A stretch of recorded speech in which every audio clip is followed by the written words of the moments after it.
Hunter wanted to prank her shy best friend Becky, so she shook the ladder hard while they were already 2,000 feet in the air.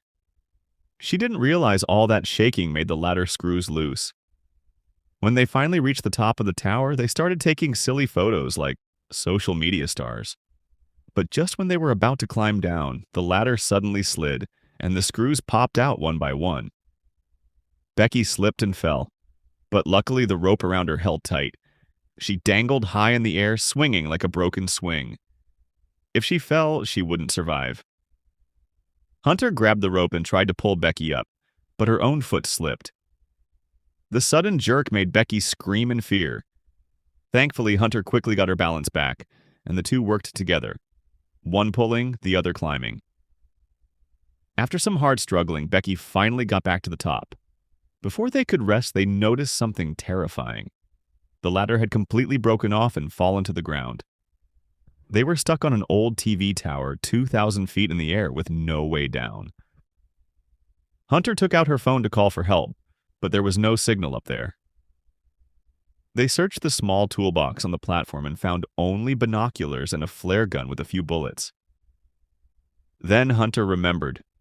The photo she had posted earlier on the ground got over 300 likes. That meant there must be signal a little lower down.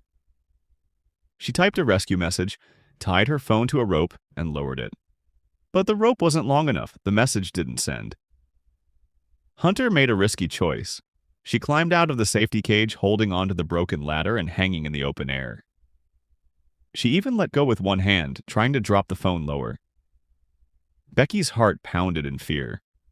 But still no signal, and Hunter had to climb back up. Then Becky had an idea. If the ground had signal, why not send the phone all the way down? Hunter put the phone in her shoe, then wrapped it in her bra like a cushion. They threw it from 2,000 feet, hoping it would survive the fall. But they didn't know if it worked, so they waited and waited. Hours passed and still no rescue. It seemed the phone was broken. Then Hunter spotted someone at the bottom of the tower through the binoculars. They both got excited and shouted for help, but their voices couldn't reach that far. Worse, the man started walking away. Becky threw a shoe, but he didn't notice. She threw the other shoe and it hit a metal beam, making a loud clang. The man turned, looked around, picked up the shoe, but never looked up. He tossed it aside and walked away. The girls felt crushed. Becky grabbed the flare gun, ready to shoot, but Hunter stopped her. It was too bright in the day for it to be seen. Then Hunter noticed an RV nearby, like maybe the man was camping and would stay until night. They decided to wait. When night came, they fired the flare into the sky. The bright light caught the man's attention, and through the binoculars they saw him looking up. The girls were so happy. Finally, rescue! But then something shocking happened. The man walked to their truck, grabbed a metal rod, smashed the window, and got inside. He started the engine and drove away, stealing their car. From above, the girls could only watch their last hope disappear into the distance. They prayed maybe he'd call for help. Morning came, still no rescue. They had no water for more than a day. Now they knew they had to save themselves. Hunter decided to take a huge risk. She tied a safety rope and got ready to get the backpack stuck on a big metal dish below. Becky begged her not to do it, but Hunter didn't listen. She tied the rope to a pole and slowly climbed down the side of the tower, using the steel frame for balance.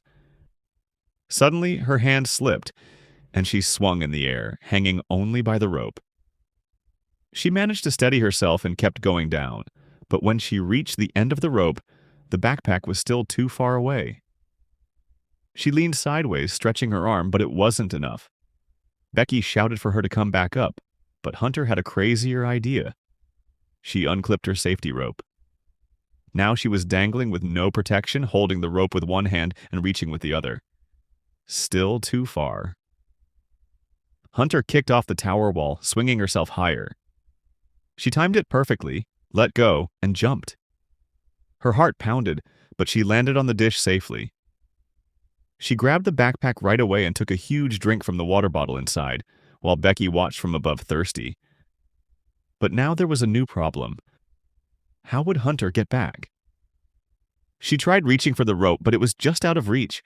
She took out her selfie stick and tried to hook the rope loop, but the bag was too heavy. After many tries, she finally hooked the bag onto the rope loop, which gave her just enough length to grab it. She crouched, focused, and jumped, catching the rope. Becky gasped. Hunter climbed quickly, hand over hand, leg over leg. She was almost at the top, just needing to grab the ladder. But her arms gave out, and she started falling. In a split second, Hunter caught the rope again, but her hands were bleeding. Becky pulled her up alone, bracing herself and using all her strength. Finally, Hunter was back on the platform with the backpack, which held water and a drone. They drank the water greedily, their first real relief in 2 days. Then they took out the drone. Becky found a restaurant receipt in the bag, wrote a rescue message on the back using eyeliner, clipped it to the drone, and sent it flying toward a motel. The drone flew smoothly until the battery warning flashed. If it crashed now, they'd lose their last chance. Becky brought it back just in time before the power ran out.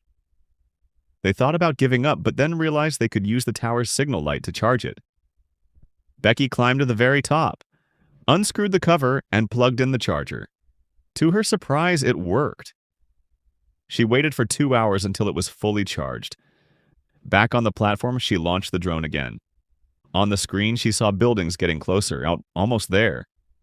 But just as it crossed a road, a speeding truck smashed into it. Becky froze in shock. The driver stepped out, looked around, but never noticed the note. He got back into his truck and left. Becky cried. She thought it was all over. Then she looked at Hunter and froze. Hunter's face was pale, bloody, and rotting. The horrible truth hit her. Hunter had actually died when she fell onto the dish earlier. Becky had been imagining her alive the whole time. She had only pulled up the backpack, not Hunter. Becky was truly alone. She collapsed from exhaustion under the burning sun. A vulture landed and pecked her leg, but Becky suddenly opened her eyes, grabbed it, and killed it. Hungry and desperate, she ate it raw. She didn't care about anything except surviving. Then she made a bold plan.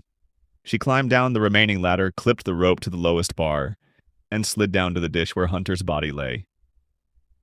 She typed a message to her dad asking for help, even though there was no signal. Then she put the phone inside Hunter's shoe, stuffed it deep into the wound in her stomach, and pushed the body off the tower. She knew the body and shoe would cushion the phone's fall so it wouldn't break. When it hit the ground, the signal would return and send the message. It worked. Her father, James, got the text, called 911, and rushed to the tower. When Becky saw her dad, she ran into his arms, crying with relief. She was finally safe. Finally.